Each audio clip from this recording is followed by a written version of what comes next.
اكتسب، كان عالم كبير. فجه السري السقطي بيقول له: يا ابني ليه ما بتعلمش؟ ليه ما بتعطيش العلم اللي ربنا سبحانه وتعالى وهبه لك تعلمه للناس؟ فإن يعني حديث النبي صلى الله عليه وسلم حتى يعني إن الطير في الهواء والهوام والحيتان في البحار والنمل في الجحار يستغفرون لمعلم الناس الخير. يا بني لما لم تعطي زكاة علمك؟ انت ربنا سبحانه وتعالى اداك علم، ليه ما بتنشروش؟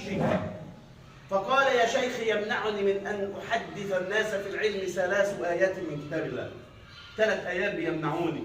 قالوا: ايه الآيات اللي بتمنع من ان انتم تنشروا الفضل اللي ربنا سبحانه وتعالى وهبكم؟ لان العلم ده هبه من الله سبحانه وتعالى. والعلماء بيقولوا في فرق بين حاجتين حلوين قوي، في فرق بين الهبه وفي فرق بين الرزق. شفت الكلام؟ في فرق بين الهبه والرزق. الرزق ده بيحتاج لسبب، اما العلم، اما الهبه هي عطاء من الله بلا حدود، مش موقوف على الايه؟ على سبب. زي سيدنا زكريا اللي كان عنده 85 سنه ما كانش هيخلف، ومع ذلك كان بيدعي ربنا: رب هب لي من لدنك ذريه طيبه. دخل على السيده مريم لو وجد عندها اكل، عرف ان الاكل متوقف بالسبب. كلما دخل عليها زكريا المحراب وجد عندها رزقا قال: يا مريم. شوف القران بيقول ايه؟ وجد عندها ايه؟ رزقا، اكل. اما العلم ده اكل؟ ده مش اكل، ده مين؟ ده فضل من الله سبحانه وتعالى، ده هبه ان واحد هياخد حظ مما اتاه الله للانبياء. فكلما دخل عليها زكريا المحراب وجد عندها رزقا قال: يا مريم أن لك هذا؟ قالت: هو من عند الله، إن الله يرزق من يشاء بغير حساب. سيدنا زكريا كان راجل واعي قوي، فهنالك دعا زكريا ربه قال: ربي ايه؟ هب لي. ما قالوش ايه؟ ما قالوش ارزقني، ما قالوش ايه؟ ارزقني. لذلك ربنا كان يجي يصف العبد الصالح يقول: وآتيناه من لدنا ايه؟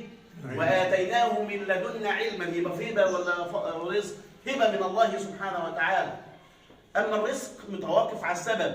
فيقول له: يا ابني اطلع اوعظ. يقول الجنيد، يقول له: ازاي اوعظ وفي ايات من كتاب ربنا بتمنعني ان انا انشر؟ قال له ايه؟ قال له: اننا ربنا بيقول: وما اريد ان اخالفكم لما انهاكم عنه. قال له: هات الايه الثانيه. ربنا بيقول: أتأمرون الناس بالبر وتنسون أنفسكم وأنتم تتلون الكتاب أفلا تعقلون. قال له: هات الآية الثالثة اللي تمنع إنك تنشر العلم وتبثه في الناس، يعني وتاخد وتترك هذا الحظ الطيب الوافر. قال له: ربنا بيقول: يا أيها الذين آمنوا لما تقولون ما لا تفعلون، كبر مقتا عند الله أن تقولوا ما لا تفعلون. فقال له: أنا يئست منك، مش عايز أشوف إيه؟ وشك تاني بين أهل العلم.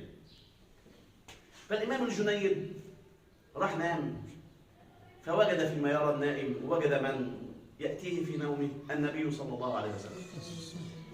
قال له: يا جنيد قم فعلم الناس الخير،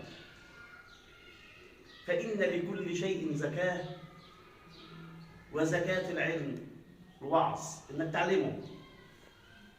فقام يجري، كانت الرؤيا ده قبل الفجر، جرى على باب الشيخ بتاعه يعتذر له ويخبط عليه وقت الفجر، يقول له: يا بني مهلا. الشيخ السري السقطي يقول: استنى مهلا حتى البس ثيابي. يا بني مهلا حتى امتطي نعلي. استنى اهدى عليا شويه على ما خلص.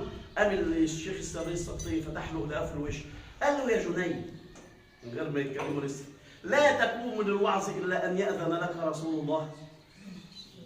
وهو لسه لا حكى له ولا قال له اي حاجه. انت ما تقومش الا لازم النبي يجي لك. لا تقوم الا ان ياذن لك رسول الله صلى الله عليه وسلم. فهذه هي الهمم المستنفره التي تفر الى الله سبحانه وتعالى الى الدار الاخره، حينما يفرون باعمال يتقربون بها الى الله. وافضل ما يتقرب به الى الله سبحانه وتعالى ان تكون الاوقات التي قضيت تكون في رحاب تعلم العلم وتعلم الخير. وأعود في نهاية حديثي بالدعاء لأستاذنا الأستاذ أحمد أن يبارك الله رب العالمين في عمره، وأن يهبه له من لدنه علما طيبا، وأن يكمل له أيامه بسعادة وخير. آمين يا رب العالمين. وصلى الله وسلم وبارك على سيدنا محمد، وجزاكم الله كل خير.